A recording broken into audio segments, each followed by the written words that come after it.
ವಿದ್ಯಾರ್ಥಿಗಳೇ, ಎಲ್ಲರಿಗೂ Kunbi brothers YouTube ಚಾನಲ್ಗೆ ಸ್ವಾಗತ. ಈ ಒಂದು ವಿಡಿಯೋದಲ್ಲಿ NMMS ಎಕ್ಸಾಮ್ಗೆ ಸಂಬಂಧಪಟ್ಟಂತೆ ಅರ್ಥಶಾಸ್ತ್ರ ವಿಷಯದಲ್ಲಿ ಯಾವ ಥರ ಒಂದು ಪ್ರಶ್ನೆಗಳನ್ನು ಕೇಳಬಹುದು ಅನ್ನೋದನ್ನು ಈ ಒಂದು ವಿಡಿಯೋದಲ್ಲಿ ನೋಡ್ತಾ ಹೋಗೋಣ.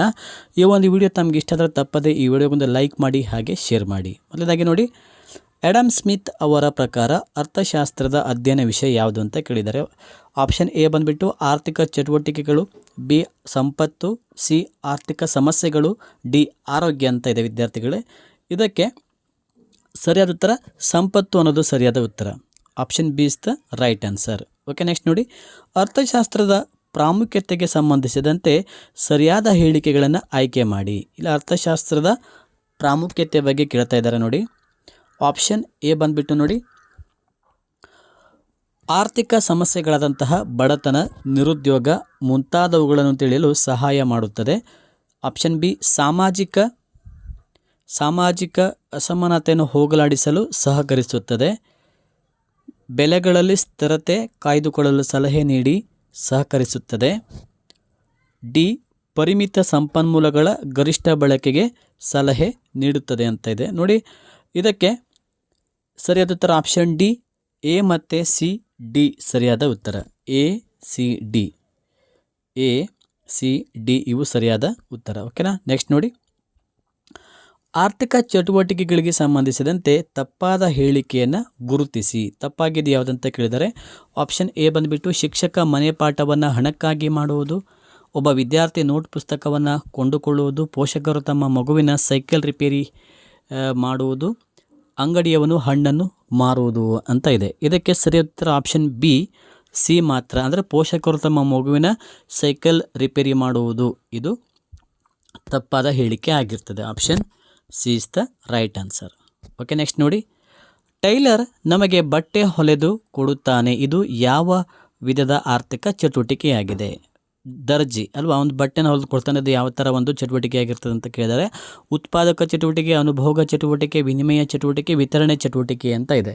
ಇದಕ್ಕೆ ಸರಿಯಾದ ಉತ್ತರ ಉತ್ಪಾದಕ ಚಟುವಟಿಕೆ. ಹೌದಾ, ಉತ್ಪಾದಕ ಚಟುವಟಿಕೆ ಆಗ್ತದೆ. ಟೈಲರ್ ನಮಗೆ ಬಟ್ಟೆನ ಹೊಲಿದು ಕೊಡುವುದು ಉತ್ಪಾದಕ ಚಟುವಟಿಕೆ ಆಗಿದೆ. ಓಕೆನಾ.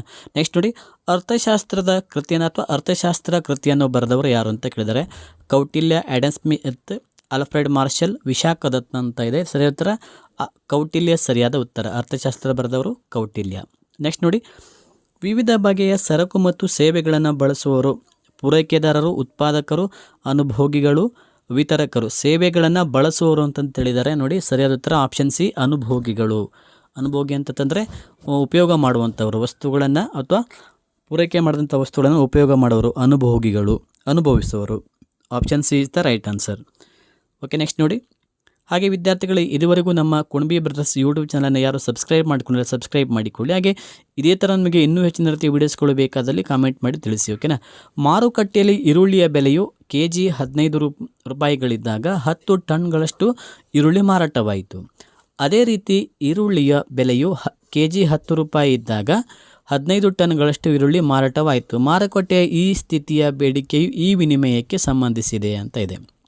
ಇದಕ್ಕೆ ಸರಿಯಾದ ಉತ್ತರ ಆಪ್ಷನ್ ಎ, ಬೆಲೆಗಳು ಹೆಚ್ಚಿದಂತೆಲ್ಲ ಬೇಡಿಕೆ ಇಳಿಯುತ್ತಾ ಹೋಗುತ್ತದೆ. ಉದಾಹರಣೆಗೆ ನೋಡಿ, ಇಲ್ಲಿ ಏನಂತ ಈರುಳ್ಳಿ ಅಂತಂತ ಹೇಳಿದ್ದಾರೆ ನೋಡಿ. ಇಲ್ಲಿ ಈರುಳ್ಳಿಗಳ ಬೆಲೆ ಏನಾಗಿದೆ, ಇಲ್ಲಿ ಬೆಲೆ ಹೆಚ್ಚಾದಾಗ ಏನಾಗ್ತದೆ ಅಲ್ಲಿ ಮಾರಾಟ ಕಡಿಮೆ ಆಗ್ತದೆ. ಬೆಲೆ ಹೆಚ್ಚಾದಾಗ ಮಾರಾಟ ಕಡಿಮೆ ಆಗ್ತದೆ, ಬೆಲೆ ಕಡಿಮೆ ಆದಾಗ ಮಾರಾಟ ಹೆಚ್ಚಾಗ್ತದೆ. ಆವಾಗ ಮಾರಾಟ ಹೆಚ್ಚಾದಾಗ ಬೇಡಿಕೆಯೂ ಸಹ ಪೂರೈಕೆಯೂ ಸಹ ಹೆಚ್ಚಾಗಬೇಕು ಅಲ್ವಾ.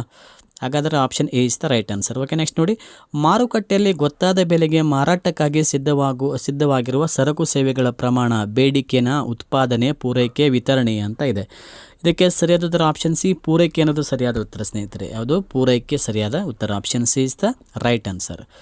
ಮರದ ಕೆಲಸಕ್ಕೆ ಮರಕ್ಕೆ ಮರಗೆಲಸದವನು ಕೊಡುವ ಕುರ್ಚಿ ಅಥವಾ ಮೇಜಿನ ರೂಪ. ಇದು ಉಪಯುಕ್ತತೆ ಯಾವ ವಿಧಾನಕ್ಕೆ ಉದಾಹರಣೆಯಾಗಿದೆ ಅಂತ ಕೇಳಿದ್ದಾರೆ. ಸರಿಯಾದ ಉತ್ತರ ಬಂದುಬಿಟ್ಟು ಆಪ್ಷನ್ ಬಿ, ಆಕಾರೂಪ ಉಪಯುಕ್ತತೆ. Option B is the right answer.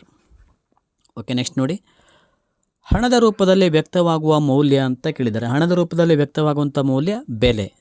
Next ನೋಡಿ, ಒಂದು ವೇಳೆ ಬೇಡಿಕೆ ಮತ್ತು ಪೂರೈಕೆಗಳ ನಡುವೆ ವ್ಯತ್ಯಾಸ ಉಂಟಾದರೆ ಸರಕು ಸೇವೆಗಳು. ಆಪ್ಷನ್ ಎ, ಬೆಲೆಯು ವ್ಯತ್ಯಾಸವಾಗುತ್ತದೆ, ಬೆಲೆಯು ಸ್ಥಿರವಾಗುತ್ತದೆ, ಬೆಲೆಯು ಕಡಿಮೆಯಾಗುತ್ತದೆ, ಬೆಲೆಯು ಹೆಚ್ಚಾಗುತ್ತದೆ ಅಂತ ಇದೆ. ಸರಿಯಾದ ಉತ್ತರ ಆಪ್ಷನ್ ಎ, ಬೆಲೆಯು ವ್ಯತ್ಯಾಸವಾಗುತ್ತದೆ ಸರಿಯಾದ ಉತ್ತರ. Option A is the right answer. Next ನೋಡಿ, ಈ ಕೆಳಗಿನ ಹೇಳಿಕೆಗಳನ್ನು ಓದಿ ಸರಿಯಾದ ಉತ್ತರವನ್ನು ಆಯ್ಕೆ ಮಾಡಿರಿ. ಆಪ್ಷನ್ ಎ ನೋಡಿ, ಹೇಳಿಕೆ 1 ಅಂತ ಇದೆ.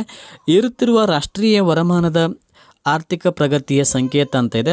ನೋಡಿ ಹೇಳಿಕೆ 2 ನೋಡಿ ಏನಿದೆ ಅಂತಂತೇಳಿ, ರಾಷ್ಟ್ರೀಯ ವರಮಾನವನ್ನು ಗಾತ್ರ ಉತ್ಪಾದನೆಯನ್ನು ಅವಲಂಬಿಸುತ್ತದೆ. ಉತ್ಪಾದನೆ ಹೆಚ್ಚಿದರೆ ರಾಷ್ಟ್ರೀಯ ವರಮಾನವು ಹೆಚ್ಚುತ್ತದೆ ಅಂತ ಇದೆ. ನೋಡಿ ಇದಕ್ಕೆ ಸರಿಯಾದ ಉತ್ತರ option D is the right answer. A ಮತ್ತು ಬಿ ಎರಡು ಸರಿ ಹಾಗೂ ಬಿ ಯು ಎನ ಸರಿಯಾದ ವಿವರಣೆಯಾಗಿದೆ. Option D is the right answer. ಓಕೆನಾ, option D is the right answer.